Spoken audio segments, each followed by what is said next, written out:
Développez votre patrimoine avec l'investissement immobilier en Denormandie.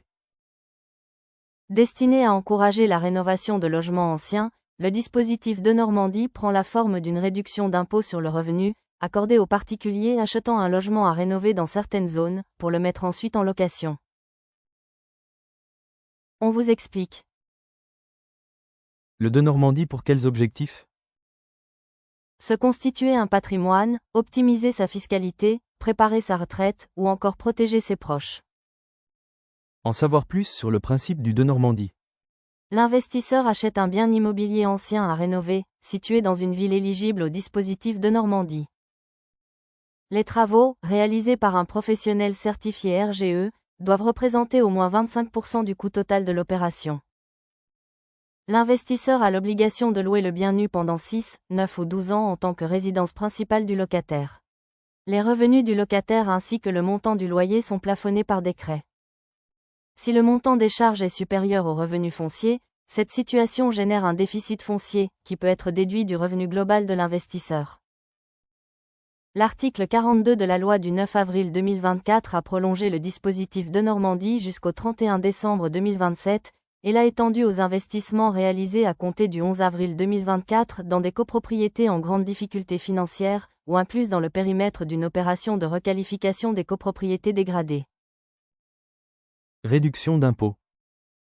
La réduction d'impôt est calculée, en appliquant au prix net de revient du logement, un pourcentage, variant en fonction de la durée d'engagement de location du bien. Le plafond des dépenses pris en charge est de 300 000 €. Le plafond du prix de revient est fixé à 5 500 € par mètre carré de surface habitable. La réduction d'impôt est limitée à 2 logements par foyer fiscal et par an. Pour une durée d'engagement de location de 6 ans, le taux de réduction d'impôt est égal à 12%, soit une réduction maximum de 36 000 € sur 6 ans. Le taux de réduction sera de 18% pour 9 ans avec une réduction d'impôt maximum de 54 000 € et pour un engagement de location de 12 ans, le taux de réduction sera de 21% avec une réduction d'impôt maximum de 63 000 €. Le calcul de la réduction d'impôt s'opère à partir du prix de revient net du logement. Soit, le prix d'acquisition du bien plus les frais d'acquisition plus le coût des travaux de rénovation ou de transformation en logement. Les points essentiels à retenir. Le Denormandie constitue un investissement locatif dans l'immobilier ancien à rénover. Il permet de bénéficier de 12, 18 ou 21% de réduction d'impôt dans la limite de 300 000 € par an et de 5 500 € par mètre carré. En contrepartie, l'investisseur s'engage à louer le bien nu en tant que résidence principale pour une durée de 6, 9 ou 12 ans.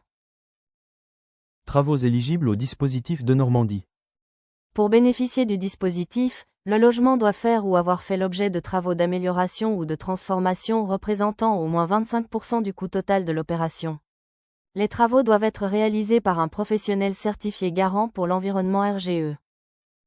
Ces travaux devront soit améliorer la performance énergétique du bien, d'au moins 20% pour un logement collectif, ou d'au moins 30% pour un logement individuel.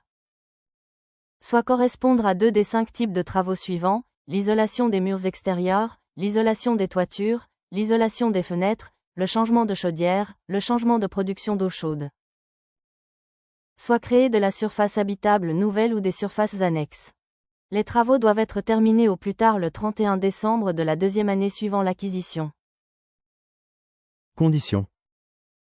La réduction d'impôt concerne les logements suivants: logements anciens faisant l'objet de travaux d'amélioration, local transformé en usage d'habitation.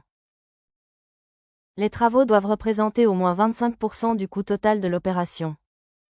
Le logement doit être situé, soit dans l'une des communes concernées par le dispositif Denormandie, soit dans une copropriété en grave difficulté. Le logement peut bénéficier de la réduction d'impôt, s'il est situé dans l'une des communes suivantes: communes dont le besoin de réhabilitation de l'habitat est important, communes en zone labellisée cœur de ville. Communes ayant passé une convention d'opération de revitalisation de territoire. La réduction d'impôt s'applique aussi aux logements situés dans une copropriété en grave difficulté, soit placés sous administration provisoire, soit incluses dans le périmètre d'une opération de requalification des copropriétés dégradées, locales ou d'intérêt national. Le logement doit être loué au plus tard 1 an après l'achèvement des travaux, pendant 6 ans minimum. Le loyer mensuel hors charge ne doit pas dépasser des plafonds fixés par décret. Le locataire ne doit pas appartenir au foyer fiscal de l'investisseur, et son revenu fiscal de référence ne doit pas dépasser les plafonds réglementaires de ressources annuelles. Plafond du Denormandie. Le revenu fiscal de référence du locataire ne doit pas dépasser les plafonds réglementaires. Le loyer mensuel ne doit pas dépasser, charges non comprises, les plafonds suivants. Les plafonds de loyer varient en fonction de la surface du logement, en multipliant le plafond au mètre carré par le nombre de mètres carrés du logement. Les plafonds peuvent être réduits pour tenir compte des particularités des marchés locatifs locaux. Le logement doit être situé, soit en zone labellisée Action Cœur de Ville, soit en zone opération de revitalisation du territoire. Risque. Le non-respect des engagements de location et des conditions entraîne la perte des incitations fiscales liées au dispositif Denormandie. Tout investissement locatif peut présenter des risques dont retard dans la réalisation des travaux, pouvant compromettre l'éligibilité du dispositif. Dépassement du budget travaux, impactant la rentabilité de l'investissement. Perte de valeur en cas de baisse du marché. Risque locatif, loyer surévalué, vacances locatives, impayées. Merci pour votre écoute.